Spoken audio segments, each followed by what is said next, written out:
So let me ask you a quick question. How many of you have thought about how you want to spend your years after you retire? All right. And what's your plan? Do you want to stay in your homes or do you want to move into a facility? Like assisted living?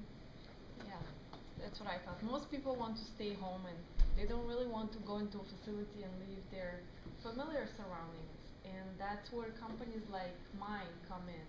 Because we really help you stay in your home. We provide you assistance with the daily tasks like getting dressed and cooking a meal, helping you clean your house, driving you to your appointments. We can run errands for you, like pick up your dry cleaning, just buy your medications, buy your groceries, all that stuff. And people often don't think about it. They say, oh, you know what, I don't need home care. I'm not at that stage yet.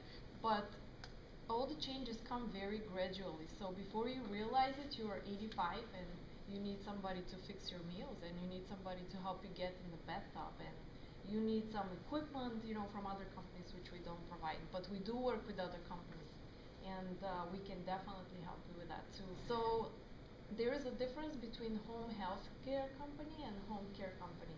Some of the home health care companies can provide non-medical home care, which Syna Home Care provides, but home care companies like mine cannot provide any home health care. So home health care really means that you bring nurses who can administer medications and you do other medical tasks. They need to have a special license because the goal of their treatment is to treat an injury or an illness versus non-medical home care agency just helps you stay at home and keep your independence. So they are totally different goals. So the home health care is covered by Medicare versus non-medical care is not covered by Medicare because Medicare is strictly for medical treatment. So if you want to do home care, you really have to be prepared to pay for it and it gets very costly. So we highly recommend that you get long-term care insurance because that's something that can cover the expenses. More and more companies are starting to cover that. Even though it might not be 100% covered, you might still have to pay out of pocket. But it's still cheaper than going into a facility and either renting a room or an apartment. It's way, way cheaper to stay at your home. Of course, if you're gonna need 24-hour care, then that might get more expensive and then it might make more sense to move into a facility. And there are some great facilities out there. And I don't know if you have noticed, but now there are more and more memory care facilities. So it seems like we're living longer, but we're having more and more issues with memory care. So one of the biggest concerns is dementia. And people think Alzheimer and dementia are the same thing, but it really isn't. So dementia is an umbrella term for a whole bunch of different conditions, and Alzheimer is one of those conditions. So dementia comes gradually, and basically the cells of your brain deteriorate or die. So you start having problems, and one day you can wake up and you might not remember how to tie your shoes, and you might not remember where your fridge is or how to use it. So it's very difficult, and eventually people do need to get into facilities. Oftentimes people struggle with becoming more aggressive, and let's say if my mom is more aggressive, what am I gonna do? I probably have to take her into a facility. You don't want to keep her at home because now she's a danger to herself and she's a danger to me. So there are a lot of different facilities out there and there is tons of information. So as I started thinking about how do you present to people, how do you tell them what all this is about? And I thought, well, where did I get started when I started this company? And at first it's very confusing. One day you wake up and you have an aging parent or grandparent or even just your neighbor and they need your help, and you start looking online and there's tons of information. I don't know how many of you had the chance to look at that. And really, if you just contact an agency, anybody that you know, they're willing to help you. They'll kind of guide you through the process and give you tips about what's best for you and where to go from here, and they'll give you referrals for free. You don't have to sign a contract with them. And now there is an agency that can actually take the whole family into different facilities, sit down with them, talk to them, what's best for their loved one, and they do that for free. So how about that? So if you need help with that, you can, definitely let me know. Going back to home care, because I kind of went on a tangent.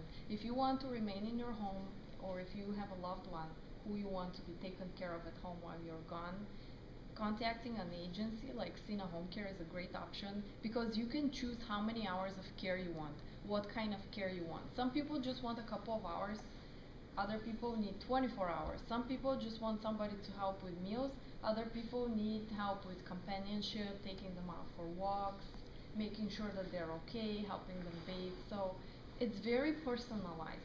You decide, we prepare a plan of care, we sit down with you, we write it down, we give you a copy, and of course we review it, so it can change at any point. There is no long-term obligation, so if you call us that from next week you don't need service anymore, that's totally fine. So it's a very, very good service if you want to remain at home or keep your loved one at home. But again, if they have memory issues and you feel like they can run out of the house, I would highly recommend some memory care facilities, and there are great ones, and you can tour more than one facility, decide what's best for your family. Another service that we provide is daily money management. Now that's not typical for home care agencies. Some of the home care agencies allow their caregivers to take care of the bills of the person that they're helping. We do not do that because oftentimes you hear horror stories of a caregiver writing a check to herself and then just, giving the person to sign the check or stealing money. We certainly don't want to end up in that situation, which is why now Syna Home Care has a separate daily money management service. And basically, that we send somebody who's trained to pay the bills, something that the caregivers are not trained into, and we can sit down with the person and we can prepare a budget, we can see why they're running behind on their bills, we can, if of course they want, we can scan their accounts to see if there are some strange transactions. And keep in mind that a lot of the banks are trained to do that. So if you have a loved one who's not capable of paying their bills or who doesn't necessarily want you to look at their bills, they can just go to their bank and they'll scan their accounts, make sure there is no abuse.